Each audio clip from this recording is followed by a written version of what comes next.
want to bring it on with some of the email questions you've sent in. And Pat, this first one comes from Christine, who says, when my son was in 3rd grade, he had a period of extreme anxiety. With prayer and counseling, he got through it and had 2 years without further trouble. The anxiety has returned again it is extreme. He's not made it through school longer than a few hours per day. He has periods of anger, depression, and at times questioning why he's like this and why he should be here if life will be like this in the future. When he prays and is still unable to overcome the anxiety, he questions God. What can I say to him when he's feeling this way? I've been praying for wisdom to know how to help him. All right, for starters, Christine, you know, you need to be a model of stability. I have a feeling that you've got anxiety. You may be anxious for him, but he's got to feel in you just total peace and total calm and total trust in the Lord. He's got to see it in you every day. You've got to say it. You've got to live it. You've got to be his example. Now, in addition, he may have something that needs professional help. He may need either professional psychotherapy or he may need some chemical relaxant. I'm not in favor of some of these antidepressants, which leads people so often to suicide and or these random killings. But I think the idea that he may have something going on besides just being upset. So he needs a professional to look at him, talk to him, and see if, but more than anything right now, he wants you. You need to be a rock of stability, and you need to be filled with praise. You need to be singing praises of the Lord. Every time he sees you, he needs to see a cheery countenance and joy. Now, you do that and watch what happens, all right? This is Adriana, who says, my husband and I have been given a choice on changing our location. We're having a lot of trouble deciding if we should move or not. We've prayed to God and asked him to lead us in the right path. How can we know what God wants for us, and how would God speak to us?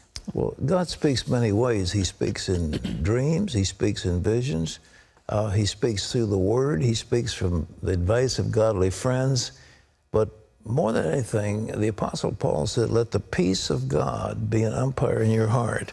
So look for peace, and you start to go into neighborhood X, and all of a sudden you find this disquiet in your spirit. And you say, that isn't it. And then place Y, and all of a sudden there's a peace, and things begin to work out. So look at those signs, and they'll be like signposts along the way. But I've said, you know, big decisions take big guidance. You have a big decision, so you need big guidance. So go to prayer, ask the Lord for leading, turn your life over to him, and then begin to expect the answer. Okay, this is Nina, who says, I was recently told about the book of Malachi, which I've read and believe to be inspired by God and in line with the Bible. Have you read it? And if so, what do you think about it, Pat? Well, Malachi means my messenger in Hebrew, Malachi, and he was the messenger of God. It's a great book, and that's one that is so often quoted, you know. Bring your tithes into the storehouse and see if I won't open a blessing that you cannot contain. That's Malachi. It's a great book. I don't know why anybody would question it. It is clearly part of the canon of the Old Testament, and I've never heard anybody question Malachi. There's some others like 2 Peter that they think is a little bit questionable, but not Malachi, all right? This is Eric, who says, I just lost my apartment lease due to my workers' comp not being settled for 5 years. I have to move off the property soon and have not been able to lease another apartment. Where in the Bible does it say that God helps those who help themselves? What must I do to keep my prayers and hopes alive, believing that God will answer my prayers? There's nothing in the Bible that says God helps those that help themselves. That's what's going to be good of one of those writers who says that, but that's not what it is.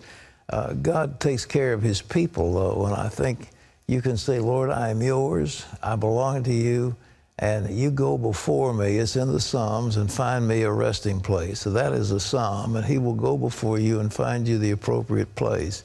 And so trust him to do that, all right? Renee says, my spouse and I are really going through tough times. I have a big problem with forgiving people. How can I stop holding grudges? I feel angry all the time. I'm so tired, and I want to learn to be more like God. How do you get to be more like God? Well, you know, you've got to empty yourself. Where does all this resentment come from? It comes from selfishness. It is your self-image that's being damaged. And what you've got to do is die to self. And Paul said, of a truth, I die daily. You need to die to self. You say, I'm going to put myself on the cross. I'm going to identify with the death of Jesus Christ. I will die, and then I will live again. And that's what's happening. Until you do that, you're going to keep having resentment. You're going to have hurt feelings, jealousy, and all this other. Well, that's all the time we got. We leave you with today's Power Minute from Matthew. For I am convinced that neither death, nor life, nor angels, nor demons, or anything else will separate us from the love of God.